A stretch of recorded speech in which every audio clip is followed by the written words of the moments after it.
ಹುಡುಕಾಟ ಪ್ರಾರಂಭಿಸಿದ್ದು within 2 hours ಒಳಗಡೆನೆ ಸೌಜನ್ಯ ಸಿಗ್ತಾಳೆ. ಆದ್ರೆ ಶವ ಆಗಿ ಅವಳ ಕೈಗಳನ್ನ ಅವಳದೇ ದುಪಟ್ಟ ಅಂಡ್ ID ಕಾರ್ಡ್ ಇಂದ ಮರಕ್ಕೆ ಕಟ್ಟಿರ್ತಾರೆ. And most brutal part is ಅವಳ ಯೋನಿ, ಅವಳ ಏನಿತ್ತು ಅದ್ರ ಒಳಗಡೆ 6 ಇಂಚ್ ಮಣ್ಣು ತುಂಬಿರ್ತಾರೆ. ಓ ಬಿಡಪ್ಪ, ನಮ್ ಪೊಲೀಸ್ ಅವ್ರಿಗೆ ತಮ್ಮ ಡ್ಯೂಟಿ ಮೇಲೆ ಎಷ್ಟೊಂದು ನಿಷ್ಠೆ ಇದೆ, ಒಂದೇ ದಿನದಲ್ಲಿ ಆರೋಪಿನ ಹಿಡಿದ್ಬಿಟ್ರಲ್ಲ ಅಂತ ಪೊಲೀಸ್ ಅವ್ರ ಮೇಲೆ ಫುಲ್ ಒಂಥರ ಹೊಗಳ್ತಾ ಇರ್ತಾರೆ.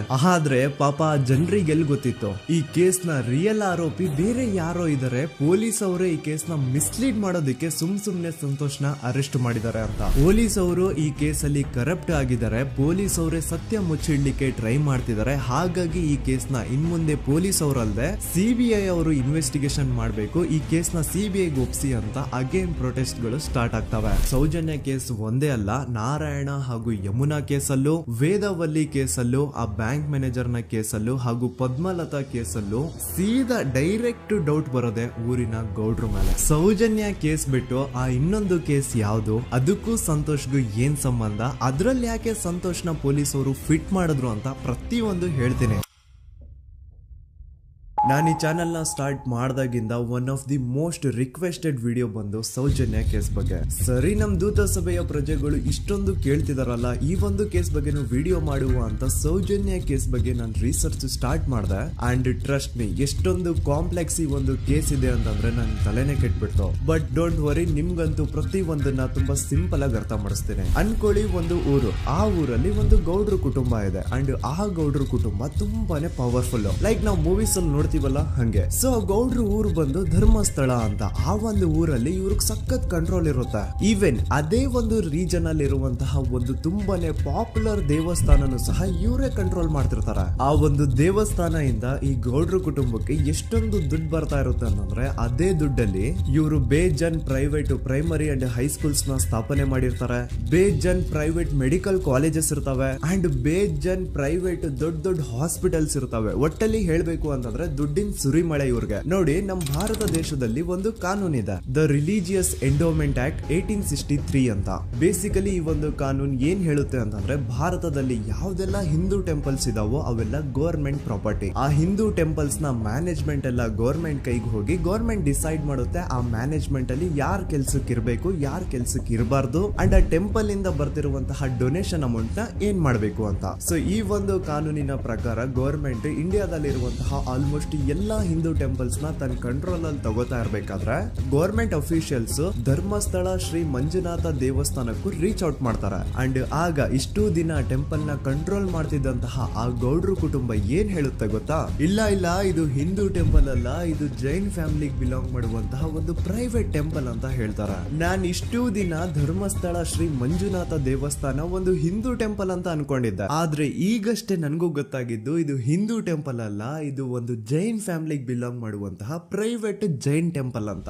ಸೊ ಹೀಗಾಗಿ ಗವರ್ಮೆಂಟ್ ಅಫಿಷಿಯಲ್ಸ್ ಏನೂ ಮಾಡಕ್ಕಾಗದೆ ಇವತ್ತಿನವರೆಗೂ ಈ ಒಂದು ಧರ್ಮಸ್ಥಳ ಶ್ರೀ ಮಂಜುನಾಥ ದೇವಸ್ಥಾನನ ಒಂದು ಪ್ರೈವೇಟ್ ಟ್ರಸ್ಟ್ ನಡೆಸ್ಕೊಂಡು ಹೋಗ್ತಿದೆ. ಅಂಡ್ ಆ ಪ್ರೈವೇಟ್ ಟ್ರಸ್ಟ್ ನ ಓನರ್ ಯಾರು, ಅದೇ ಗೌಡ್ರ ಕುಟುಂಬ. ನೋಡಿ, ನಾನು ಈ ವಿಡಿಯೋದಲ್ಲಿ ಯಾರ್ದು ರಿಯಲ್ ನೇಮ್ಸ್ ನ ಬಳಸ್ತಿಲ್ಲ. ಪ್ರೀವಿಯಸ್ಲಿ ಬೇರೆ ಯೂಟ್ಯೂಬರ್ಸ್ ತಮ್ಮ ವಿಡಿಯೋಸ್ ಅಲ್ಲಿ ರಿಯಲ್ ನೇಮ್ಸ್ ನ ಬಳಸಿದ್ದಾರೆ ಅನ್ನೋ ಒಂದೇ ಒಂದು ಕಾರಣಕ್ಕೆ ಅವ್ರ ವಿಡಿಯೋಸ್ ನ ಡಿಲೀಟ್ ಮಾಡಿಸಿದ್ದಾರೆ. ಸೊ ಅವ್ರ ಜೊತೆ ಆಗಿದ್ದು ನನ್ ಜೊತೆ ಆಗೋದ್ ಬೇಡ, ಸತ್ಯ ಮುಚ್ಚೋಗೋದು ನನ್ಗೆ ಇಷ್ಟ ಇಲ್ಲ. ಹಾಗಾಗಿ ನಾನು ಇಲ್ಲಿ ರಿಯಲ್ ನೇಮ್ಸ್ ನ ಬಳಸ್ತಿಲ್ಲ. ಆದ್ರೆ ನಾನು ಯಾರನ್ನ ಪಾಯಿಂಟ್ ಔಟ್ ಮಾಡಿ ಹೇಳ್ತಿದ್ದೀನಿ ಅನ್ನೋದು ಮಾತ್ರ ನಿಮಗೆ ತುಂಬಾ ಕ್ಲಿಯರ್ಲಿ ಅರ್ಥ ಆಗುತ್ತೆ. Don't worry.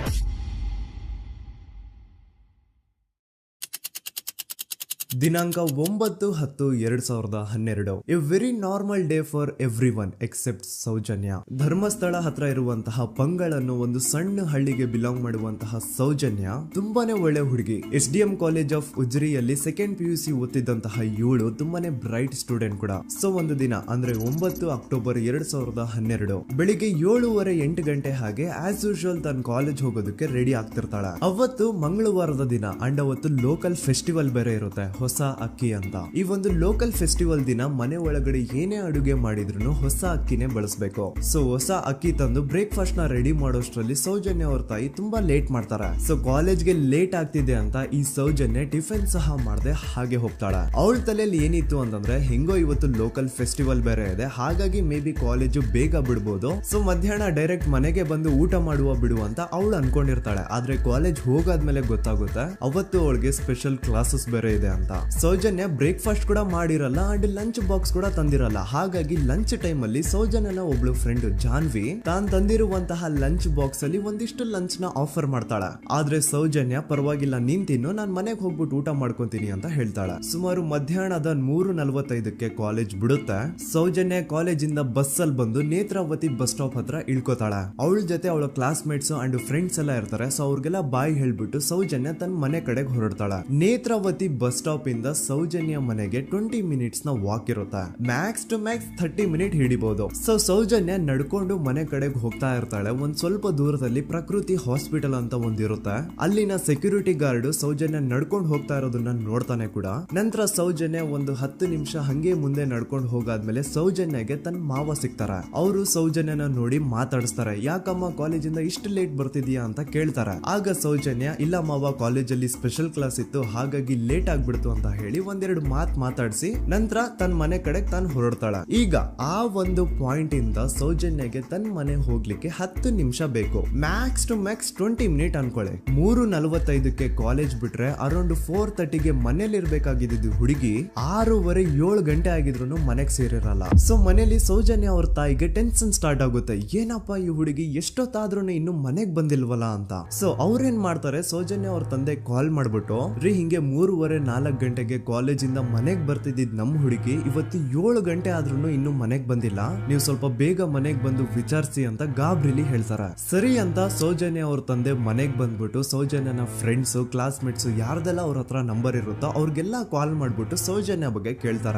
ನಮ್ ಹುಡುಗಿ ಏನಾದ್ರು ನಿಮ್ ಮನೆಗ್ ಬಂದಿದ್ದಾಳ ಅಮ್ಮ ಅಂತ. ಆದ್ರೆ ಸೌಜನ್ಯನ ಫ್ರೆಂಡ್ಸ್ ಅಂಡ್ ಕ್ಲಾಸ್ ಮೇಟ್ಸ್ ಎಲ್ಲ ಇಲ್ಲ ಅಂಕಲ್ ನಮ್ ಮನೆಗಂತೂ ಸೌಜನ್ಯ ಏನು ಬಂದಿಲ್ಲ, ಅವಳು ಬಸ್ ಸ್ಟಾಪ್ ಇಂದ ಸೀದಾ ನಿಮ್ ಮನೆ ಕಡೆಗೇನೆ ಹೊರಟ್ಲಲ್ವಾ, ಯಾಕೆ ಇನ್ನೂ ಬಂದಿಲ್ವಾ ಅಂತ ಕೇಳ್ತಾರ.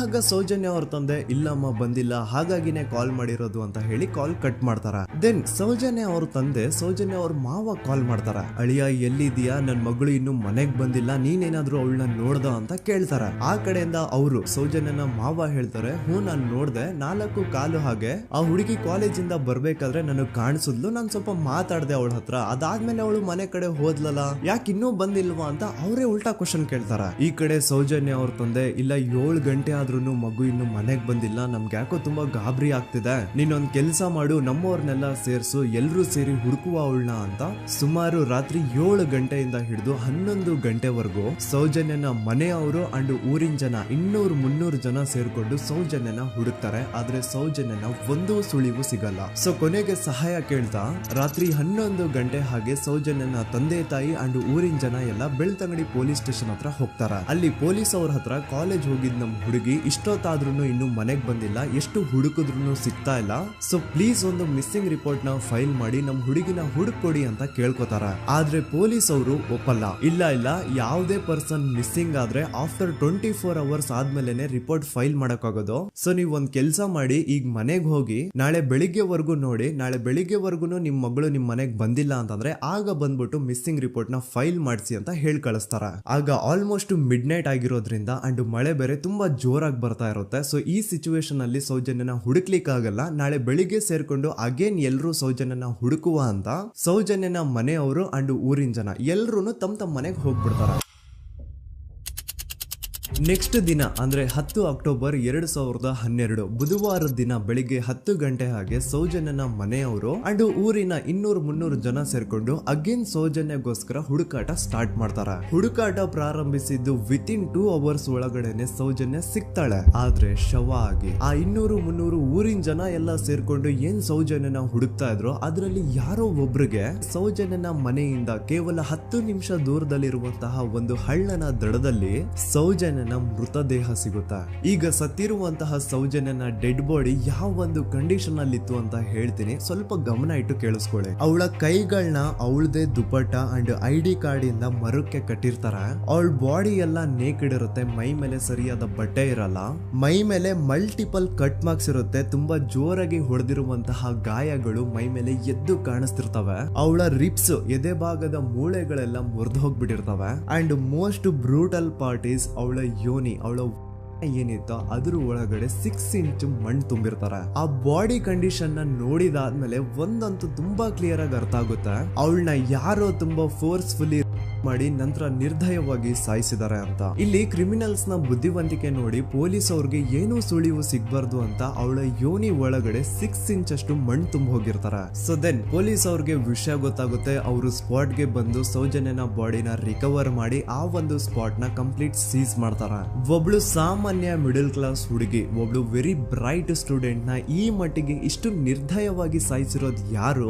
ಇನ್ ಕೇಸ್ ಏನಾದ್ರೂ ಈ ಕ್ರೈಮ್ ಮಾಡಿದವನು ಸಿಕ್ಕಿ ಬಿದ್ರೆ ಅವನ್ನ ಸುಮ್ನೆ ಬಿಡಬಾರ್ದು ಅಂತ ಜನ ಆಕ್ರೋಶ ವ್ಯಕ್ತಪಡಿಸ್ತಾರೆ. ಅಂಡ್ ಗೆಸ್ ವಾಟ್, ನಮ್ ಪೊಲೀಸ್ ಅವರು ಇಷ್ಟೊಂದು ಫಾಸ್ಟ್ ಆಗಿ ಇನ್ವೆಸ್ಟಿಗೇಷನ್ ಕಂಪ್ಲೀಟ್ ಮಾಡ್ತಾರೆ ಅಂತ ನಾನಂತೂ ಎಕ್ಸ್ಪೆಕ್ಟ್ ಮಾಡಿರ್ಲಿಲ್ಲ. ಅಂಡ್ ಈವನ್ ಈ ಒಂದು ವಿಷಯದಿಂದ ಊರಿನ ಜನನು ಶಾಕ್ ಆಗ್ತಾರೆ. ಸೌಜನ್ಯ ಬಾಡಿ ಸಿಕ್ಕಿದ್ದ ನೆಕ್ಸ್ಟ್ ದಿನ ಅಂದ್ರೆ 11 ಅಕ್ಟೋಬರ್ 2012 ಸಂಜೆ 5 ಗಂಟೆ ಹಾಗೆ ಯಾರು ಸೌಜನ್ಯನ ಮರ್ಡರ್ ಮಾಡಿದ್ನೋ ಆ ಕ್ರಿಮಿನಲ್ ಕೂಡ ಸಿಕ್ಕಿ ಬೀಳ್ತಾನೆ. ಈಗ ನೀವು ಥಿಂಕ್ ಮಾಡ್ಬೋದು, ಸೌಜನ್ಯನ ಯಾರು ಮರ್ಡರ್ ಮಾಡಿದ್ರು ಅಂಡ್ ಯಾರ ಕ್ರೈಮ್ ನ ಮಾಡಿದ್ರು ಅವನು ನೆಕ್ಸ್ಟ್ ದಿನಾನೇ ಸಿಕ್ಕಿ ಬಿದ್ದ. ಹಾಗಿದ್ರೆ ಈ ಕೇಸ್ ಯಾವಾಗ್ಲೂ ಕ್ಲೋಸ್ ಆಗ್ಬಿಡ್ಬೇಕಿತ್ತು. ಆದ್ರೂ ಸ್ಟಿಲ್ ಇವತ್ತಿನ ದಿನವರೆಗೂ ಯಾಕೆ ಈ ಕೇಸ್ ಪದೇ ಪದೇ ನ್ಯೂಸ್ ಅಲ್ಲಿ ಬರುತ್ತೆ ಅಂದ್ರೆ, ನಮ್ ದೂತ ಸಭೆಯ ಪ್ರಜೆಗಳೇ ರೆಡಿ ಆಗಿ, ಆರೋಪಿ ಸಿಕ್ಕಾದ್ಮೇಲೆ ಈ ಕೇಸು ಕ್ಲೋಸ್ ಆಗಿಲ್ಲ. ಆಕ್ಚುಲಿ ಈ ಕೇಸು ಓಪನ್ ಆಗಿದ್ದೆ ಈಗ. ನೋಡಿ, ಸೌಜನ್ಯನ ಬಾಡಿ ಸಿಕ್ಕಿದ್ದು ನೆಕ್ಸ್ಟ್ ದಿನ ಅಂದ್ರೆ 11 ಅಕ್ಟೋಬರ್ 2012. PSI ಯೋಗೇಶ್ ಅವರು ಯಾರನ್ನ ಈ ಕೇಸಲ್ಲಿ ಅರೆಸ್ಟ್ ಮಾಡಿದ್ರು ಅಂದ್ರೆ ಆತನ ಹೆಸರು ಬಂದು ಸಂತೋಷ್ ರಾವ್. 28-20